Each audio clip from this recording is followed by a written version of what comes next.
Что из себя в нулевые годы представляли польские шутеры? Забагованные куски недоделанного кода, в которых не было ни геймплея, ни истории, да вообще толком ничего, кроме брутальной обложки и крутого названия.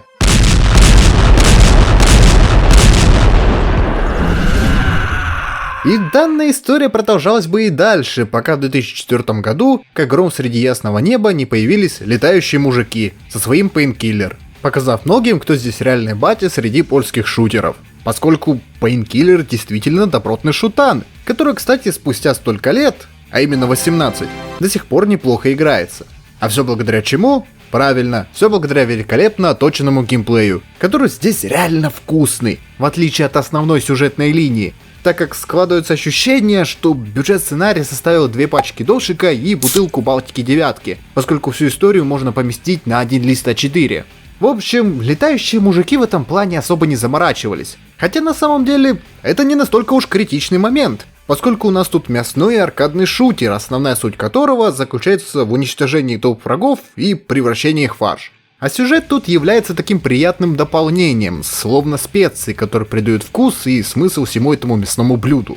Вообще, все повествование игры идет через показатель дороговизны и богатости проекта в нулевые годы в виде кат-сцен, рассказывающий нам историю про Дэниела Гарнера, который совместно со своей супругой ехал в машине отмечать ее день рождения в ресторане. Однако по дороге они встретили капот грузовика, отправивший возлюбленную главгероя в рай, а самого героя не в рай, ибо за свои согрешения был его недостоин, так же как и ада, поэтому его отправили в чистилище, где он пробыл около 30 лет, пока в один прекрасный день к нему не пришел Мэрилин Мэнсон с деловым предложением. А именно уничтожением 4 генералов Люцифера, идущих на Царствие Божие войной, в обмен на возможность попасть в рай к своей любимой. Но так как Дэниелу терять особо нечего, он соглашается, забирает карту, на которой отмечены места обитания генералов, и отправляется их уничтожать.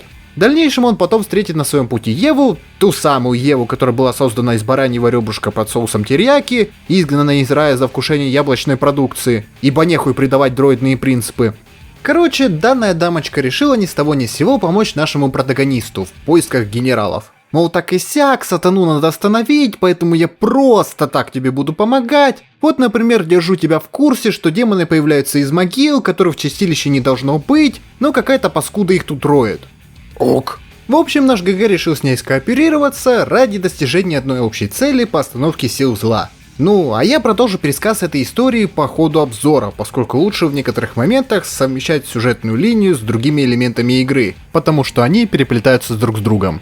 Так вот, Painkiller по большей части здесь именно про геймплей, основная суть которого, как я упоминал ранее, является превращение огромной толпы в фарш. Притом, способы создания этого фарша здесь довольно разнообразны, благодаря имеющемуся оружию. Так нам в распоряжение дается одно оружие ближнего боя под названием Painkiller и 4 дальнего, а именно дробовик, кулемет, электродрайвер и пулемет. И вроде кажется, что как-то маловато, но это на первый взгляд, поскольку наши орудия имеют при себе альтернативную стрельбу. Например, дробовик может не только стрелять дробью, но еще и выпускать ледяные стрелы, которые мгновенно замораживают противника и при одном только касании превращают его в кучу замороженного мяса. Или кулемет, которым мало того, что приятно прибивать недруга к стенке, так еще можно вдобавок выпустить толпу гранату, что неплохо так помогает выбраться из трудного положения. Также у нас есть еще электродрайвер, который умеет стрелять обычными сюрикенами, выпускать электрический луч и электрическую мину. Ну и еще мы имеем у себя пулемет, скрещенный с гранатометом. Но самое главное орудие судного дня, как по мне, является Painkiller, с которым хоть в огонь, хоть в воду, хоть в огромную толпу пушечного мяса влетай, поскольку данным орудием умерщвления можно перемолоть кого угодно. Притом, у него есть возможность использоваться как оружие дальнего боя, выбрасывая лезвие или железный кулак, создающий между собой и игроком луч, способным сделать кури-гриль. Курочка. В принципе, если так разделить арсенал по частям, то окажется, что оружия так-то у нас немало. И при том, что самое приятное, его можно еще комбинировать, создавая тем самым больше вариантов уничтожения нечисти. Но это, кстати, еще не все. Нет-нет. Ведь к нам в распоряжение также даются способности Дэниела. А именно возможность банихопить как кваки, увеличивая тем самым нашу скорость и маневренность, поглощать души павших врагов, которые восстанавливают здоровье и включают режим берсерка за определенное количество, а именно за 66 душ с намеком на число зверя, И также расклад пасьянчика в виде 2 пассивных и 3 активных карт Таро, которые можно получить в конце любого уровня, выполнив определенный челлендж. По типу «Собери все души», «Уничтожь всех врагов» или «Пройди локацию с одним определенным оружием». Притом для того, чтобы использовать карты, нужно еще их купить за шекели, выпадающие из разного барахла, разбросанного по уровням. В общем, со всеми этими возможностями игрок точно не соскучится, так же как и с разнообразием локаций, которых очень много и которые вообще никак не связаны друг с другом. Ведь чего только стоит одно сравнение уровней с готическими замками и кладбищами, меняющимся потом на современные военные базы и морские доки. Но в данном случае вообще пофиг, где убивать огромные толпы нежити, ведь самое главное – мясо. Не говоря о том, что локации тут даже имеют свою определенную индивидуальность, которая потом запоминается. Например, как дурка, имеющая за собой жуткую атмосферу, хотя если подставить соответствующую музыку, то можно получить и полноценный хоррор.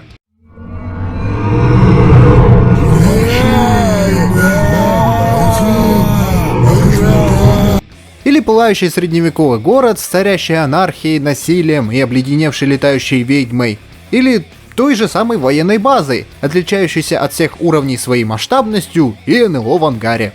В общем, особенности каждой локации можно перечислять долго, так же как и видов нежити, поскольку здесь можно встретить и вправду множество различных противников, от обычных скелетов до БДСМ-панков и ниндзя. Притом, сами они здесь не просто тупые болванчики, которых легко уничтожать, поскольку у каждого есть определенные способности. Кто-то может кидаться своим оружием, отравлять игрока, отражать его атаки, высоко подпрыгивать в воздух, запускать фаерболы или иметь определенные уязвимые точки. Короче, каждому противнику здесь нужно иметь индивидуальный подход и тактику, так же как и к боссам. Например, первого, похожего на Франкенштейна, нужно тупо запинывать, но при этом уклоняться от его пик точеных и смерча драченого. Второму, представляющему из себя болотную жижу, поджигать пердак, третьему бить по молотку, а потом и по лицу, но четвертому, приближенному к самому Люциферу и носящему имя Аластер, нужно провести опускание на дно, а потом разрушить все статуи, которые его отхиливают. Кстати, на данном боссе можно раньше завершить игру, пропустив целую главу, если играть на уровне сложности «Безумие», в котором враги разрывают твою жопу на части не только когда живы, но и когда мертвы, так как на этом уровне сложности противники после смерти не оставляют души для отхила. Однако, вытерпев все эти мучения, игроку открывается альтернативная концовка, где Дэниел, выполнив свою часть сделки, отправится в рай, встретит там свою жену и обретет счастье. Но она считается ложной, поскольку в продолжениях игра пошла по совсем иной линии.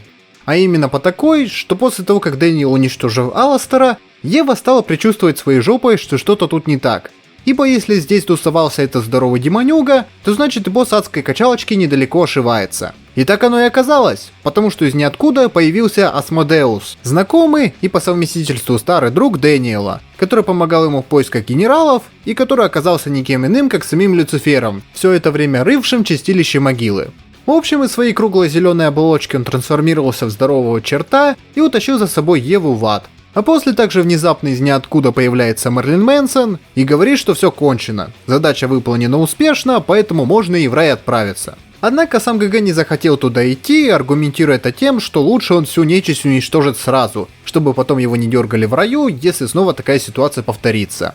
Удивившись от такого ответа, Белобрысый понял, что от поглощенных душ наш герой немного ебанулся. Поэтому единственное, что он смог сделать в этой ситуации, это пожелать Дэниелу удачи. И после этого открывается последняя глава, от которой меня уже тошнило, поскольку в одно рыло проходить всю эту игру очень тяжело. Да, знаю, я тут нахваливал механики и говорил, какой геймплей здесь вкусный, просто 10 из 10, и так-то оно в принципе и есть, если игру включать где-то вечерком и проходить пару уровней перед сном. Потому что концентрат в виде постоянных боев начинает тупо утомлять, и не хватает каких-нибудь моментов, которые будут его разбавлять, ибо их тут тупо нет. Здесь нет каких-то уникальных моментов или механик, которые будут давать немножко разнообразия на протяжении всего прохождения, отчего становится немного грустно. Хотя не так уж и грустно, как от последнего босса, поскольку я не знаю, какому сверхразуму пришлось сделать его способ убийства настолько сложным. Хотя я бы даже сказал непонятным. Вот при упоминании сатаны, что к вам приходит в голову? Что это будет здоровый черт, да? С которым завяжется смертельная битва, с кровью там, мясом и огромными языками пламени. Короче, все по красоте и эпику. Но нет, сука, нихуя! Здесь он у нас цикло, и как Рики невидимая крыса скрывается от нас в инвизе. Для того, чтобы нам его увидеть, нужно уничтожить 66 призраков, перейти в режим берсерка и после этого с ним сражаться. Вот только сражение с ним довольно-таки очень странное, поскольку нам нужно дождаться, когда он кастанет метеориты, чтобы их отбить в него, дабы он разозлился, после чего метнул на свой меч, который также мы отбиваем, нанося тем самым смертельную рану. И вот скажите мне, как я, сука, мог догадаться, что мне с этим чертом нужно сыграть смертельный пинг-понг? Ведь это вообще никак не очевидно. Если с предыдущими боссами с помощью проб и ошибок можно понять, что нужно делать, то тут ничего подобного нет. И ладно только это. У нас же еще имеется ограниченное время, когда мы можем сражаться с боссом лицом к лицу. И если ты не успел сделать все перечисленное, то начинай заново уничтожать всех 66 призраков. И так каждый раз, пока не убьешь босса. В общем, финальное сражение с самим повелителем ада вышло достаточно тухло. Притом настолько, что после его смерти уровень залагал. В дальнейшем выясняется, что Аластер, оказывается, не умер, а тупо вернулся обратно в ад и после смерти Люцифера взял бразды управления адской армией на себя. А дальше идет дополнение Battle Out of the Hill, которое продолжает сюжет и как дополнение дает немного плюшек игроку. А именно изменение облика ГГ в катсценах, где он выглядит как будто на месяцок-другой к бабуле заскочил. Также новые уровни, в которых мы можем убивать карликов в деды доме, кататься на тележке и слушать на фоне гимн Советского Союза.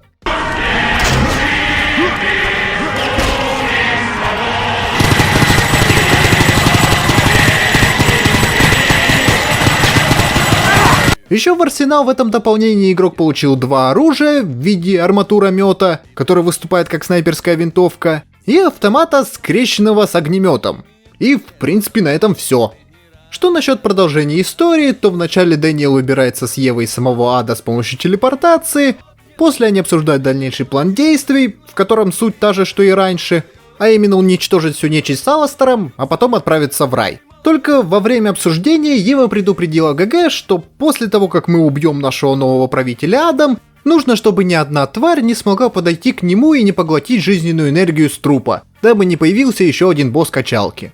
Запомнив данную информацию, Дэниел отправляется в ад, уничтожает прокачанного Аластера, и тут, по идее, должен был наступить конец всей этой истории. Но не тут-то было, так как, о неожиданность, появляется Ева, осыпает нашего ГГ фальшивыми комплиментами и всасывает в себя всю темную жизненную силу, становясь тем самым еще одним очередным правителем ада.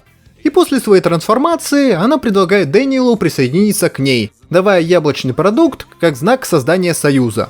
Но наш герой решил тактично отказать ей, и не зря, потому что яблоко оказалось гнилым, как и сама девушка. Поэтому Дэниел снова берет дробовик и выстрелом заканчивает дополнение, оставив игрока с открытым финалом. Конечно, потом вышли продолжения Painkiller, но это уже были по качеству не те игры, как оригинал, поскольку их делали не сами летающие мужики, а левые конторы, которые в итоге привели франшизу к смерти. Но это уже совсем другая история. А так, в целом, как я говорил ранее, Painkiller до сих пор является добротным шутером, в который все так же, как и раньше, весело играть. Так что рекомендую вам ознакомиться с данной игрой и скрасить себе пару вечеров за прожаркой свежего демонического стейка. Ну а я на этом моменте с вами буду прощаться. Подписывайтесь на канал, ставьте лайки и оставляйте комментарии, что думаете по этому поводу. Всем удачи и до скорых встреч!